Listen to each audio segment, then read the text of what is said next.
एक गांव के किनारे एक पुरानी हवेली खड़ी थी जिसे लोग चुड़ैल की हवेली कहते थे।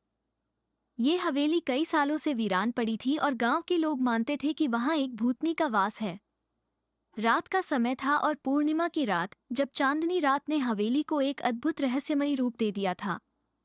अनिकेत, जो एक पत्रकार था, इस हवेली की सच्चाई जानने के लिए वहां आया था।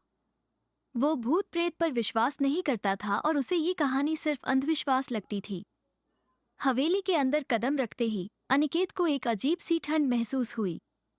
हवेली के अंदर धूल और जाले जमे हुए थे, जिससे ये स्पष्ट था कि वहां कई सालों से कोई नहीं आया था। अनिकेत ने अपने कैमरे से तस्वीरें लेना शुरू किया। अचानक उसे लगा कि किसी ने उसके कंधे पर हाथ रखा। उसने तुरंत पीछे मुड़कर देखा, लेकिन वहां कोई नहीं था। अनिकेत ने सोचा कि यह उसकी कल्पना हो सकती है और उसने अपने काम पर ध्यान केंद्रित किया।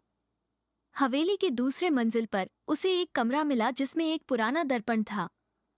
दर्पण पर एक खूबसूरत महिला की धुंधली परछाई दिखाई दी। अनिकेत ने ध्यान से देखा तो उस महिला ने उसकी ओर देखकर मुस्कुराया।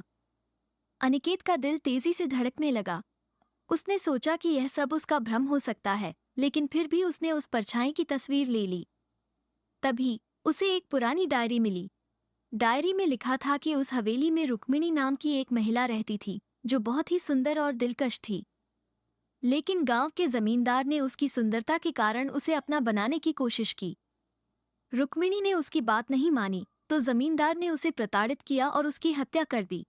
उसकी आत्मा आज भी इस हवेली में भटकती है और न्याय की तलाश में है। डायरी पढ़ते ही अनिकेत को अचानक एक तेज चीख सुनाई दी। वो घबरा गया और उसे लगा कि हवेली की दीवारें उसकी ओर बढ़ रही हैं। उसने तुरंत बाहर भागने की कोशिश की, लेकिन दरवाजे बंद हो गए। तभी उसे सीढ़ियों पर एक सफेद साड़ी में एक महिला खड़ी दिखाई दी। उसकी आंखें लाल थीं और वह सीधे अनिकेत की ओर बढ़ रही थी। अनिकेत ने हिम्मत जुटाकर पूछा, तुम कौन हो? उस महिला ने कहा, मैं रुक्मिणी हूँ। मुझे न्याय चाहिए। अनिकेत ने उसे समझाने की कोशिश की कि वो उसकी मदद करेगा, लेकिन रुक्मिणी ने उसे चेतावनी दी कि अगर उसने ये जगह नहीं छोड़ी तो वो उसकी जान ले लेगी। अनिकेत ने किसी तरह खुद को संभाला और हवेली के दरवाजे को धक्का देकर खोलने में सफल हुआ। वो बाहर आकर सीधा गांव के मुखिया के पास गया और सारी घटना बताई। मुखिया ने गांव के बुजुर्गों को इकट्ठा किया और सबने मिलकर रुक्मिणी की आत्मा की शांति के लिए प्रार्थना की।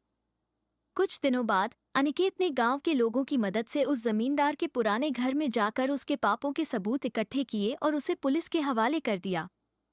इसके बाद हवेली में कभी भी रुक्मिणी की आत्मा दिखाई नहीं दी और वो जगह एक बार फिर से शांत हो गई। अनिकेत ने अपनी रिपोर्ट लिखी और इस घटना को सबके सामने लाया। उसने साबित कर दिया कि कभी-कभी अंधविश्वास के पीछे भी एक सच्चाई छिपी होती है। इस घटना ने न केवल गांव के लोगों को जागरूक किया, बल्कि रुक्मिणी की आत्मा को भी शांति मिली। आपको ये वीडियो अच्छा लगे तो प्लीज़ लाइक करें, कमेंट करें, शेयर करें और सब्सक्राइब करें ताकि हर नया वीडियो आप तक सबसे पहले पहुंचे।